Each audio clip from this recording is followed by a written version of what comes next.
Lumen nomor 11.853, 17 Januari 2025.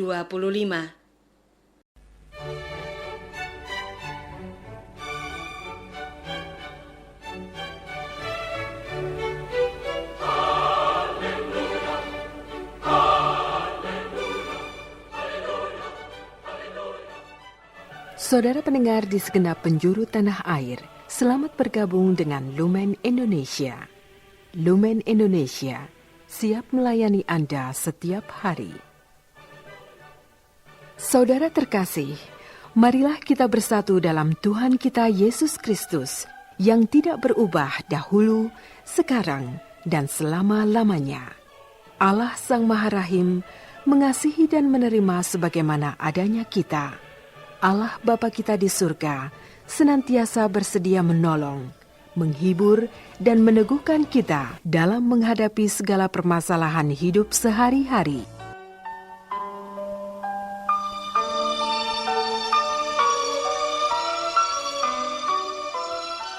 Saudara-saudari, marilah kita mendengarkan renungan dengan judul Dosamu Sudah Diampuni.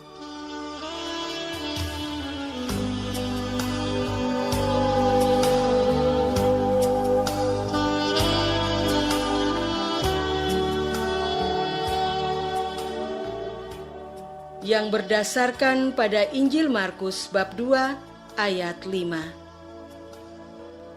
Yesus bersabda, "Hai anakku, dosamu sudah diampuni."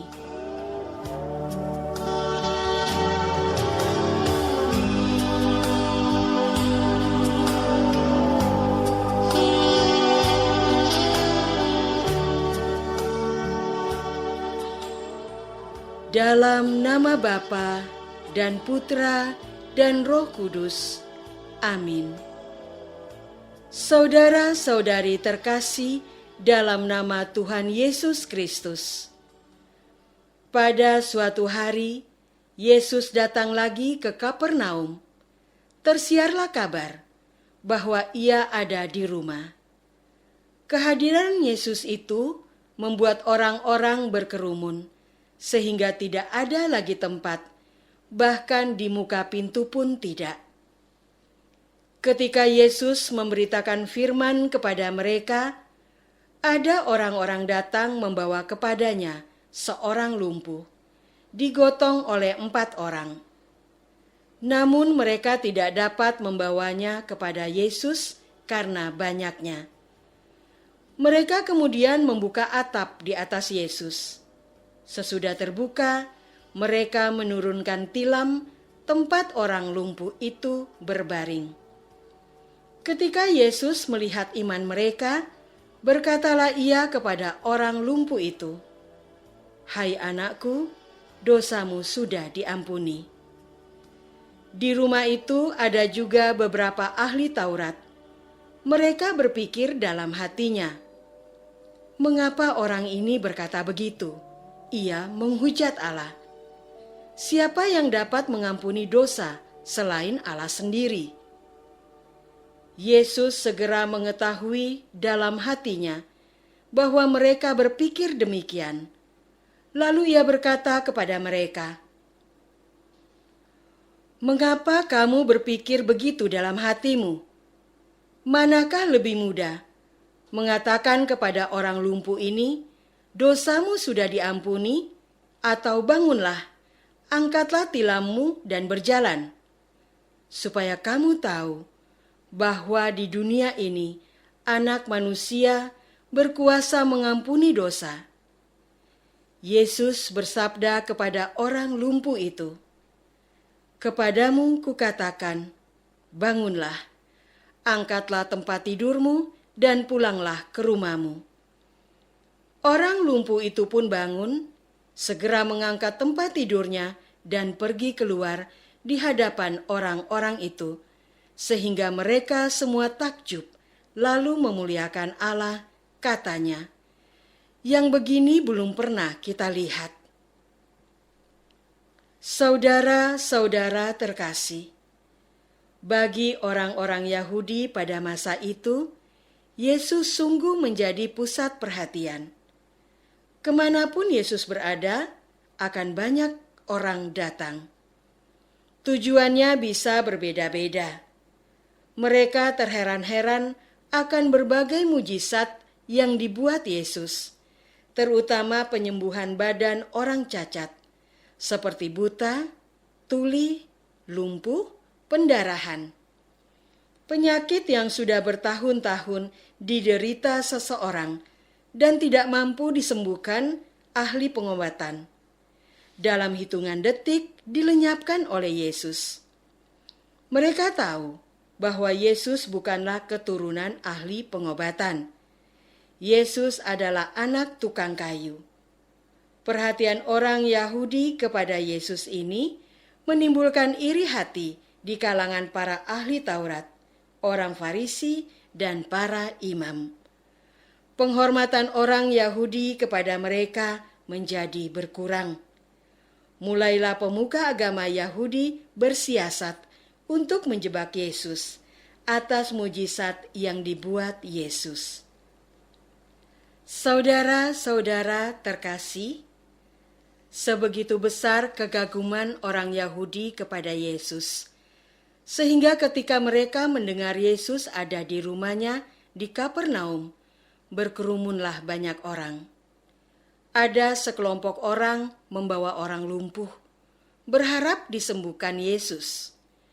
Mereka bahkan menurunkan si sakit melalui atap. Betapa besar upaya mereka untuk bertemu Yesus.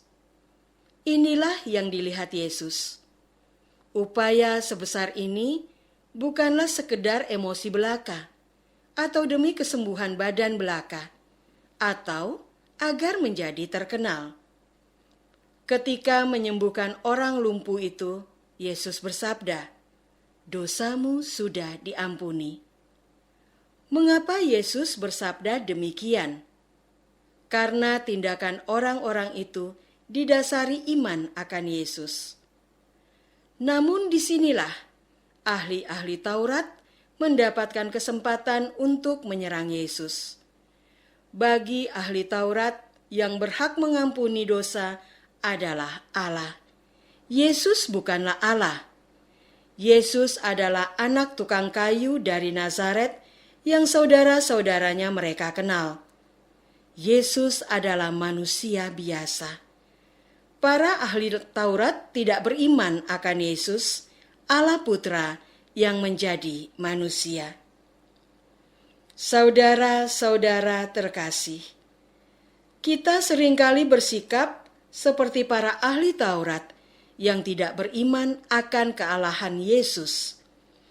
Kita juga sering seperti orang Yahudi kebanyakan yang berharap Yesus akan melakukan mujizat sesuai kebutuhan mereka. Yesus dituntut menjadi jawaban atas doa permohonan kita. Yesus kita anggap sebagai orang hebat, pembuat mujizat. Yesus kita terima selaku pejabat yang memenuhi kebutuhan kita. Yesus kita kira menghibur dari kesedihan kita. Kalau permohonan kita tidak dikabulkan, atau dikabulkan tidak sesuai permohonan, maka kita marah kepada Tuhan. Kalau kehendak kita terhalangi oleh ajaran gereja Katolik atau ayat dalam kitab suci, kita mempertanyakan Yesus. Kita tidak berdoa lagi. Kita tidak ke gereja lagi. Kita menanggalkan nama baptis kita. Kita berpindah agama. Sikap kita ini persis sama seperti para ahli Taurat. Tidak percaya akan kealahan Yesus. Iman kita akan Yesus nyata ketika kita datang dengan rendah hati akan kedosaan kita dan memohon Yesus mengampuni dosa kita. Pengakuan akan kuasa Yesus atas dosa kita inilah yang menunjukkan iman kita. Masihkah kita akan bersombong? Bersyukurlah kepada Yesus selalu berkenan mengampuni dosa-dosa kita.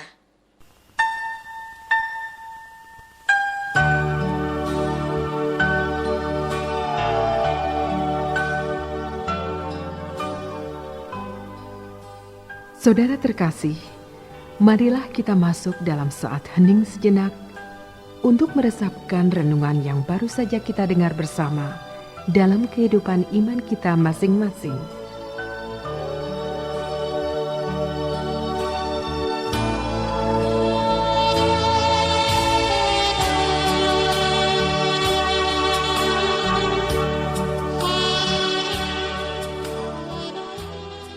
Apakah kita masih mencari Yesus untuk mengabulkan permohonan kita? Sudahkah kita memohon pengampunan atas dosa-dosa kita?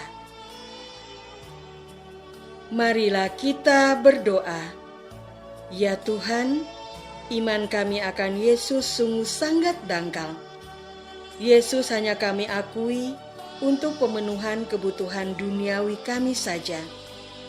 Kami menganggap diri lebih tinggi daripada Yesus, padahal hanya dosa yang kami miliki, dan hanya Yesus yang berkuasa membebaskan kami dari dosa. Ajarlah kami untuk rendah hati mengakui kedosaan kami dan memohon ampun atas dosa-dosa kami. Engkaulah Tuhan yang berkuasa, kini dan sepanjang masa. Amin. Semoga kita semua selalu dinaungi dan dibimbing oleh berkat Allah yang Maha Kuasa, Bapa dan Putra dan Roh Kudus. Amin.